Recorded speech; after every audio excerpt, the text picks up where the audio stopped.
Welcome back everybody. Today we're going to be talking about the best free video editor that is out there. It's an open source program called Shotcut. It's been around for quite some time and is surprisingly feature rich for being free. So yeah, let's talk about some of the features. So it almost supports all image, audio and video codecs, as you can see here. It has 4K and 8K resolution support. You can use webcam capture, audio capture.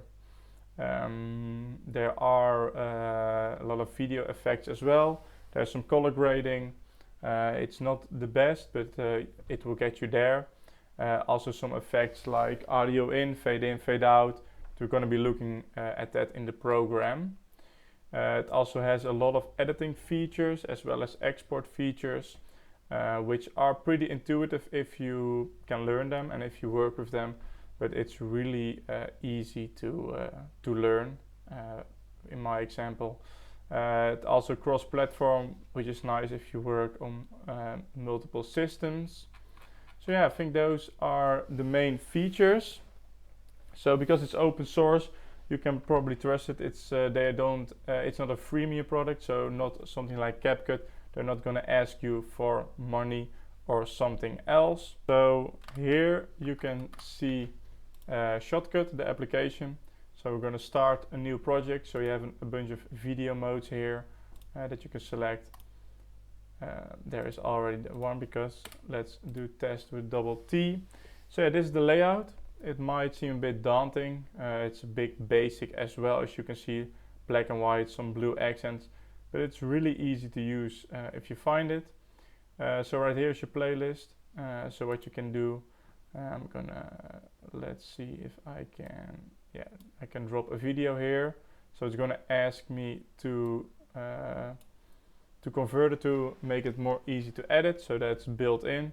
So I usually choose the biggest file, and you see here in the top it's going to start converting. So let's walk you through some of the other options you have. So here you have a filter option. So the favorites are brightness, fade in, fade out, gain, volume, mute, size, position, text, and white balance. So you also have the properties where you can change the speed, you can change the aspect ratio, and then you have an export button. So these ones you're going to be probably using the most after, of course, the main timeline.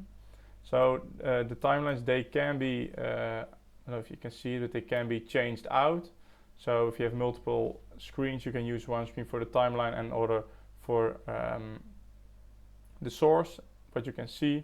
So it's done, it has made an edit friendly copy, so we can drag it in and it automatically creates a video line. So there are a bunch of things, basic things I'm going to show you.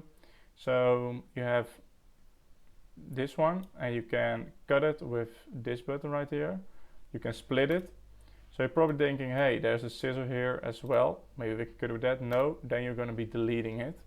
Or not deleting it, but you're going to be cutting it and then you can paste it back again. So maybe for some of you it's easy to understand, for some not, but it's pretty intuitive. So you can turn magnetic working on. What that is left, for example, if I drop this here, it snaps to where I am right now. And if you turn that off, then it doesn't do that. So whatever you like, you can use. So those are the most functions. So they have some really nice functions like splitting, detaching the audio from a video clip. So then you have create an audio track. Like I said, I can by filters I can use size, position, and rotate to change my video. So if I add another filter like text, I can add some text here, as you can see, which also works very smooth. And then if I press play, it's still moving. So yeah, that is Shotcut. So if you're probably wondering, there are maybe some better alternatives. I would say there are not. So some of the alternatives are of course like CapCut, but that product is, its more functions are getting locked behind a paywall. So, and you also have a watermark, which you don't have with Shotcut. So yeah, let's get through some of the pros and cons. So I would see the main pros, that's 100% free.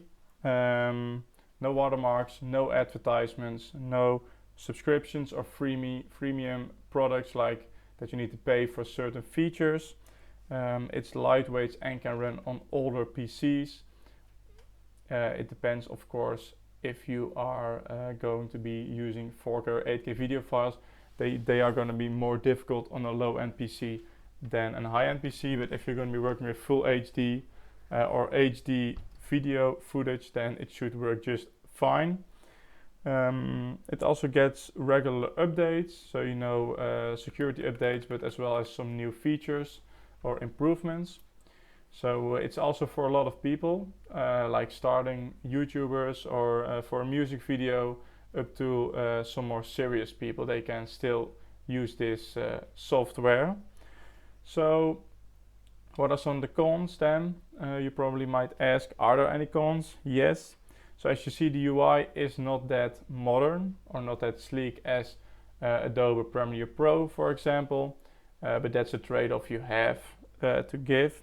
There's also a bit of a learning curve for some effects, especially if like color grading, that needs some learning, but I think that needs some learning on any video editor. So it's definitely a job, a separate thing. And also you don't have stock effects or stock presets. Like you don't have a preset for if I want something a little bit more red, there's no preset for that, which is I think a little bit of a shame. But there are a lot of community forums available where you can find your answers to your questions. So some of the other comparisons you can make with like DaVinci Resolve or OpenShot, I think they both have their strong points and they both have the weak points, and I think Shotcut is the most basic program you can use to just start editing your video. It's relatively simple. There are sources online that you can use to learn it, and I would say it's just very easy to use. So I would definitely recommend you give Shotcut a try, especially if you have no budget for it.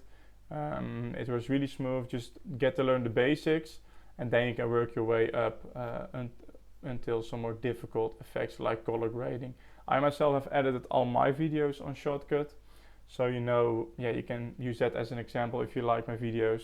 I have been using Shotcut for the most time. Eventually I want to switch to something more premium, but I'm not going to be paying 10, 20, 30 euros per month for to use a product to edit videos, which I'm not making money on. So yeah, I hope you enjoyed the video. If you have more questions or if you would like to see a more detailed tutorial on how to use Shotcut, let me know and I will maybe make a video about it.